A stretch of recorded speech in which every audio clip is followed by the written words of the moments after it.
Welcome दोस्तों। आज की वीडियो में मैं आप लोगों को एसएससी जीडी 2023 की एक्सपेक्टेड कट ऑफ क्या होने वाली है वो बताऊंगा। आप लोग इससे पहले भी एक्सपेक्टेड कट ऑफ से रिलेटेड बहुत सारी वीडियो देखे होंगे, लेकिन मेरे अकॉर्डिंग क्या होनी चाहिए इस साल की कट ऑफ वो बताऊंगा।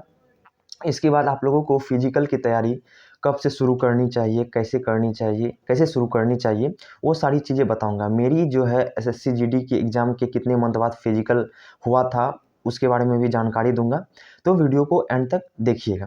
तो चलिए वीडियो स्टार्ट करते हैं। दोस्तों, मैंने भी पिछले साल की जो एसएससी जीडी की कट ऑफ थी उसका एनालिसिस किया है और एक दो वीडियोस भी देखी है, और कुल मिला के टोटल मेरे अकॉर्डिंग जो है कौन सी कट ऑफ आप लोगों के लिए सही है उसके बारे में मैं अब आप लोगों को बताने जा रहा हूँ। क्योंकि आप लोगों को पता है कि इस बार जो एसएससी जीडी की पैटर्न चेंज हुई थी। पहले 100 क्वेश्चन आते थे और 100 मार्क्स की होती थी, लेकिन अब 80 क्वेश्चंस हो गए हैं और 160 मार्क्स का हो गया, तो कट ऑफ भी उसी के अकॉर्डिंग चेंज होगा। तो चलिए देखते हैं कि इस साल आप लोगों की क्या कट ऑफ होनी चाहिए। तो चलिए देखते हैं। जैसा कि आप लोगों को पता होगा कि एसएससी जीडी की इस बार जो वैकेंसी है 46,435 है, और टोटल फॉर्म जो भरे गए थे वो 54,15,938 फॉर्म भरे गए थे और उसमें 70% प्रेजेंट ही हुई थी। तो चलिए देखते हैं कि हम लोगों की इस साल की एक्सपेक्टेड कट ऑफ क्या होने वाली है। उससे पहले हम लोग देख लेते हैं यह जो एक्सपेक्टेड कट ऑफ है किन किन राज्यों के लिए है। ये यूपी के लिए है, बिहार के लिए है, उत्तराखंड के लिए है, मध्य प्रदेश के लिए, राजस्थान के लिए, हरियाणा के लिए, चंडीगढ़ के लिए, हिमाचल प्रदेश के लिए, महाराष्ट्र के लिए, पंजाब के लिए, दिल्ली के लिए और चंडीगढ़ के लिए। क्योंकि इन सभी राज्यों की जो कट ऑफ होती है वो अधिक जाती है, तो इसलिए मैं इसकी कट ऑफ आप लोगों को बता रहा हूँ। इन सभी स्टेट को छोड़ के जिस स्टेट की भी कट ऑफ आपको पता करनी है, इन सभी में से 5-5 अंक आप कम कर दीजिएगा, आपको पता चल जाएगी कि बाकी स्टेट्स की कट ऑफ क्या होने वाली। तो चलिए पहले हम लोग मेल कैंडिडेट का एक्सपेक्टेड कट ऑफ देख लेते हैं सभी कास्ट में, उसके बाद फीमेल कैंडिडेट का एक्सपेक्टेड कट ऑफ देखेंगे।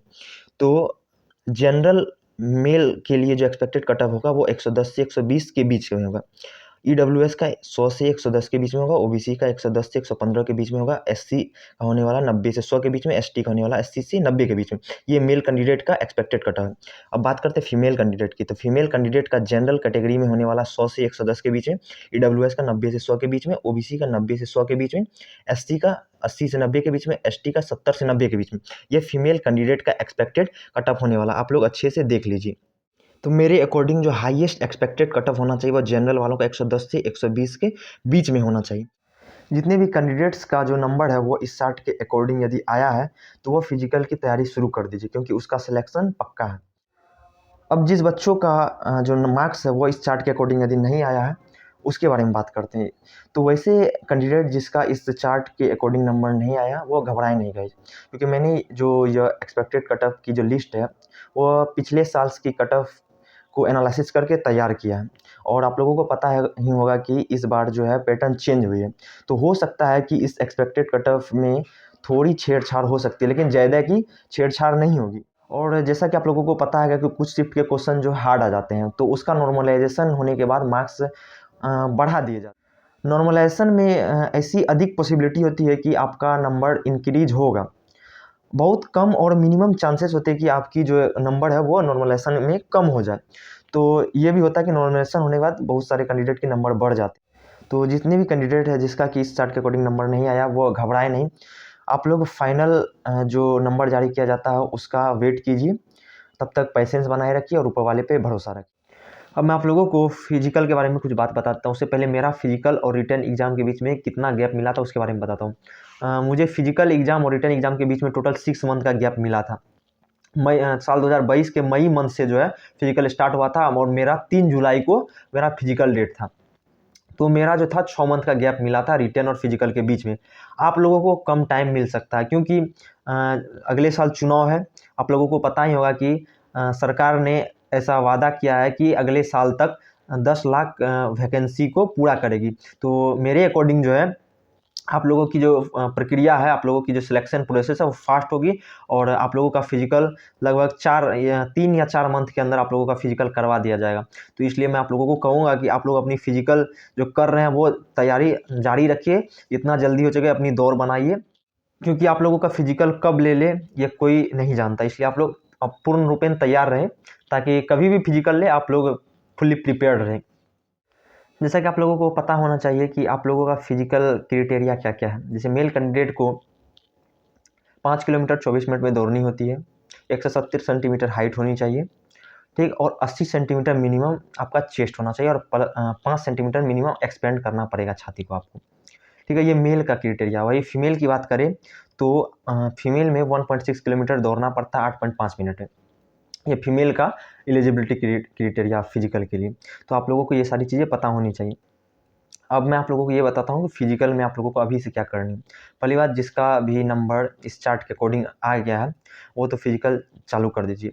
डेली सुबह और शाम 2 टाइम जाइए फील्ड पे, ग्राउंड पे, और दौड़ लगाइए। अभी स्टार्टिंग में हो सकता है आप नहीं दौड़ पाएंगे क्योंकि 5 किलोमीटर की रनिंग हार्ड होती है। इसमें पहले तो आपका सांस को पचाना पड़ता है, सांस बनाना पड़ता है, ठीक है। तो स्टार्टिंग में हो सकती है दिक्कत आए, मुझे भी बहुत सारी दिक्कत आई थी। मैं बचपन से कभी नहीं दौड़ा था इतना, और एक बैग जो है मुझे एसएससी जीडी की फिजिकल में इतना दौड़ना पड़ा। तो हो सकता है आप लोगों के साथ भी यही हुआ हो सकता है आप लोग के साथ भी यही दिक्कत आ रही हो। यदि आप लोगों को भी ये दिक्कत आ रही है तो मैं आप लोगों को बता रहा हूँ आप लोगों को क्या करनी है। आप लोग डेली सुबह और शाम 2 टाइम ग्राउंड पे जरूर जाएं। भले ही कम दौड़े लेकिन दौड़ना चालू रखें, छोड़ना नहीं है। सुबह शाम आप डेली ग्राउंड जाइए, दौड़िए, थोड़ा थोड़ा करके ही दौड़िए, और सांस बनाना सीखिए। उसके बाद 15 दिन 20 दिन ऐसा कीजिए, लेकिन ग्राउंड छोड़ना नहीं है। भले ही आप ग्राउंड पे जाके बैठ जाइए, किसी के दिन हो सकता है मन नहीं हो तो आप ग्राउंड पे जाके बैठ जाइए, लेकिन ग्राउंड छोड़ना नहीं है। 2 टाइम डेली आपको ग्राउंड पे जाना है, एक सुबह और एक शाम। उसके बाद वहाँ जाने के बाद आप लोग वहाँ पे स्टार्टिंग से दौड़ना चालू कीजिए। हो सकता है आप स्टार्टिंग में थक जाए, किसी दिन हो सकता है कुछ दौड़ने के बाद, यानी कि 1 किलोमीटर 1.5 किलोमीटर दौड़ने के बाद थक जाए। किसी दिन हो सकता है कि 500 मीटर ही दौड़े थक गए। तो ऐसा होगा शुरू में, आपको घबराना नहीं है, आपको अपने पे कॉन्फिडेंट रखना है। मैंने भी अपने आप को कॉन्फिडेंट ही रखा था, उसके बाद ही मेरी दौड़ निकली थी। तो आप लोग भी अपने आप पे कॉन्फिडेंट रखिए। स्टार्टिंग में हो सकता है आप नहीं दौड़ पाएंगे, लेकिन धीरे धीरे करके 1 महीना बीतेगा, 2 महीना बीतेगा, उसके बाद आपकी भी दौड़ बन जाएगी। किसी बच्चे को ये प्रॉब्लम हो सकती है, वो 2 टाइम यानी कि सुबह और शाम दोनों टाइम दौड़ने में एबल नहीं हो सकते। तो उसके लिए मेरी राय है कि वो दोनों में से कोई एक टाइम, यदि उसे सुबह सही लग रहा है तो सुबह जाके ग्राउंड पे दौड़ सकता है, और यदि उसे शाम को सही लग रहा है दौड़ना तो शाम को दौड़ सकता है। लेकिन दौड़ना है गाइज। और हाँ, जिस दिन आपको मन नहीं है दौड़ने का, लेकिन फिर भी मैं कहूँगा कि आप ग्राउंड पे ज़रूर जाइएगा। इससे फ़ायदा ये होगा क्योंकि आप ग्राउंड पे जाइएगा तो आपके साथ साथ बहुत सारे बच्चे होंगे जो कि ग्राउंड पे दौड़ रहे होंगे। तो आप यदि वहाँ पे जाके बैठे रहेंगे और उन लोगों को दौड़ते देखेंगे तो आपको अंदर से मोटिवेट ज़रूर मिलेगा कि वो लोग दौड़ रहा है, मुझे भी दौड़नी चाहिए। यदि मैं नहीं दौड़ूंगा तो हो सकता है कि मैं पीईटी यानी कि फिजिकल में फेल हो जाऊँ और मेरी सरकारी नौकरी ना लग सके। तो ये अंदर से ही मोटिवेट आएगा ग्राउंड पे जाने का। तो मैं कहूँगा कि आप लोग ग्राउंड पे जाइए, भले ही ना दौड़ें, इतना तो कर सकते हैं। और हाँ, इसमें एक चीज़ और प्रॉब्लम हो सकती है, जो नया दौड़ना चालू किए हैं, जो कभी इतना नहीं दौड़े हैं, तो उसके लिए तो हो सकता है कि वो तुरंत थक जाएँ, और हो सकता है कि रात में उसका पैर दर्द होने लगे, बहुत सारी चीज़ें हो सकती है। तो उसके लिए मेरी सलाह है कि वो रात में यदि उसका पैर दर्द कर रहा है तो वो घर में किसी बड़े से या किसी छोटे से अपने पैर की मालिश करवा सकते हैं। यदि उससे भी दर्द नहीं छूट रहा है तो मैं कहूँगा कि रात को कम से कम एक बार पैर को गर्म पानी में ज़रूर धोएं। थोड़ी देर के लिए बुलबुले पानी में अपने पैर को ज़रूर धोएं। इससे क्या होगा कि आपकी जो दर्द है वो गायब हो जाएगी, और आप डेली अच्छे से रनिंग कर पाएंगे, प्रैक्टिस कर पाएंगे। और एक बात, स्टार्टिंग में कुछ दिन तक आपको दौड़ना अच्छा नहीं लगेगा, आपको बोरिंग सा लगेगा, मन करेगा दौड़ छोड़ दें ये वो। लेकिन आपको माइंड मेकअप करना है कि मुझे हाँ दौड़ना ही पड़ेगा, हर हालत में दौड़ना पड़ेगा, चाहे पैर ही मेरा क्यों ना ख़राब हो जाए, मेरा पैर ही क्यों ना टूट जाए, लेकिन मुझे दौड़ना, ये आपको माइंड सेट करना पड़ेगा। क्योंकि माइंड सेट के बिना आपकी दौड़ नहीं निकलेगी। 5 किलोमीटर की रनिंग आसान दौड़ नहीं होती है। उनके लिए जो कि कभी जीवन में न दौड़े हो तो उसके लिए तो और भी आसान नहीं। इसलिए आपको माइंड सेट करना ही पड़ेगा कि हर हालत में मुझे दौड़ निकालनी ही है। तो मैं फाइनली आप लोगों को बता दिया कि मैंने अपनी फ़िज़िकल का प्रिपरेशन कैसे किया था। तो मैंने बताया कि मैं स्टार्टिंग टाइम में 2 टाइम जाता था, सुबह और शाम। भले ही मैं कम दौड़ता था, लेकिन जाता ग्राउंड पे ज़रूर था क्योंकि वहाँ पे बहुत सारे बच्चे लोग दौड़ते थे, तो मुझे अंदर से मोटिवेशन आता था। तो मैं डेली 2 टाइम जाता था। लेकिन लगभग 1 मंथ के बाद मैं 1 टाइम कर दिया क्योंकि मुझे 2 टाइम कंफर्टेबल नहीं लगता था। 1 टाइम मतलब दोनों टाइम दौड़ने के बाद मेरा पैर दर्द हो जाता था, और इससे मेरे दोनों टाइम की रनिंग ख़राब हो जाती थी। इसलिए मैंने सोचा कि कोई मैं एक ही टाइम रनिंग करूँगा और अच्छे से करूँगा। इसलिए मैंने शाम को चूज़ किया क्योंकि मुझे शाम को कंफर्टेबल महसूस होता था। क्योंकि सुबह-सुबह मुझे कंफर्टेबल नहीं महसूस हो रहा था, क्योंकि सुबह-सुबह जगो, उसके बाद फिर ग्राउंड पे जाओ, वहाँ दौड़ो, तो मुझे कंफर्टेबल नहीं लग रहा था, इसलिए मैंने सुबह के टाइम को रिजेक्ट कर दिया और शाम वाले टाइम में दौड़ना चालू कर दिया। आप लोगों को सारी चीज़ें बता दिया कि मैंने फिज़िकल की तैयारी कैसे की थी, तो मेरी स्टोरी सुन के आप लोग हो सकता है कि मुझसे मोटिवेट हो और फील्ड पे जाएँ। ठीक है, तो मैंने आप लोगों को सारी चीज़ें बता दी हैं। आप लोग अपना रनिंग चालू कर दीजिए, जितना जल्दी हो सके अपनी दौड़ बना लीजिए, क्योंकि कब आप लोगों का फिज़िकल ले ले कोई नहीं जानता। तो आप लोग अपना-अपना फिज़िकल तैयार कर लीजिए।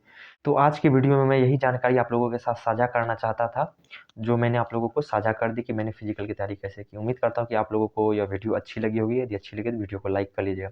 और हाँ, मैं आप लोगों को बता दूँ कि मेरी नेक्स्ट वीडियो में फिज़िकल के टाइम आप लोगों को कौन-कौन सी डॉक्यूमेंट लगेगी, इन सारी चीज़ों के बारे में जानकारी दूँगा। तो चैनल पे बने रहिएगा। मिलते हैं अगले नए वीडियो में, तब तक के लिए टेक केयर, बाय।